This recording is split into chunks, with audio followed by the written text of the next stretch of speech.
एक बेईमान मालिक भी एक अच्छे ईमानदार नौकर की खोज करता है।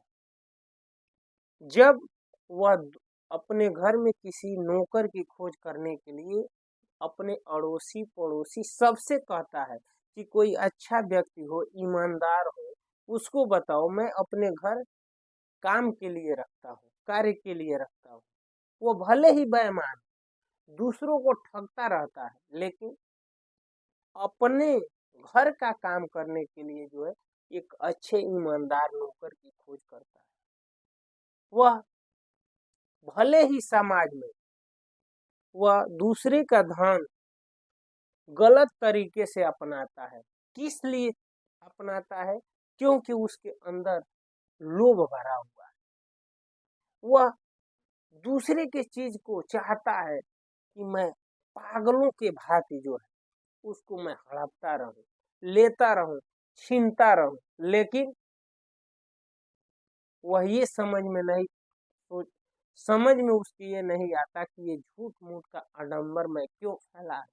लेकिन जब उसी के घर अगर किसी दूसरे व्यक्ति को काम पे रखना है तो वह 20 बार परीक्षण करता है कि कोई बेईमानी तो मेरे साथ नहीं कर रहा है, ईमानदार है कि नहीं है। तो भाई जब तुम बेईमानी करते हो तो ईमानदारी दूसरे से अपेक्षा क्यों रखते हो? इसलिए कि वह बेईमान मालिक भी जानता है कि ईमानदारी ही सत्य है, लेकिन वह फिर भी बेईमानी करता है। तो उसके अंदर ये लोभ के कारण हो रहा है।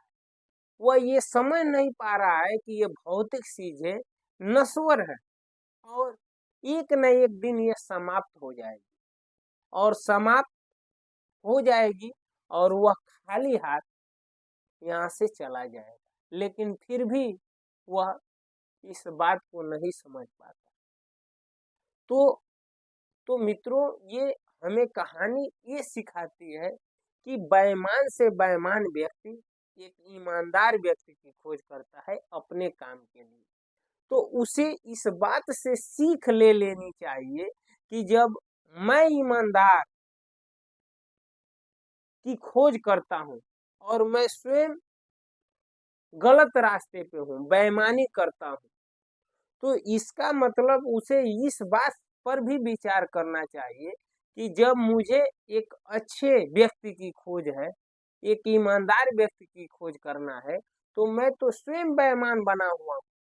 तो उसे इस बात से भी समझ लेना चाहिए कि ये ईमानदारी ही सत्य है और सत्य पे हमें भी चलना चाहिए। ये तो कोई बात नहीं हुई कि आप बेईमान हैं और ईमानदार नौकर रखें। तो इससे इससे साबित हो रहा है कि आप बहुत बड़े लोभी हैं। तो मित्रों, हमें समाज में कभी भी अच्छे ढंग से रहना चाहिए, ईमानदारी पूर्वक रहना चाहिए। आज समाज में क्यों ऐसा हो रहा है? क्योंकि पहले के लोग जो होते थे कि गांव में अक्सर जो है सन्यासी आया करते थे, साधु महात्मा आया करते थे और गांव में लोग बैठकर उन साधु महात्माओं से सत्संग किया करते थे।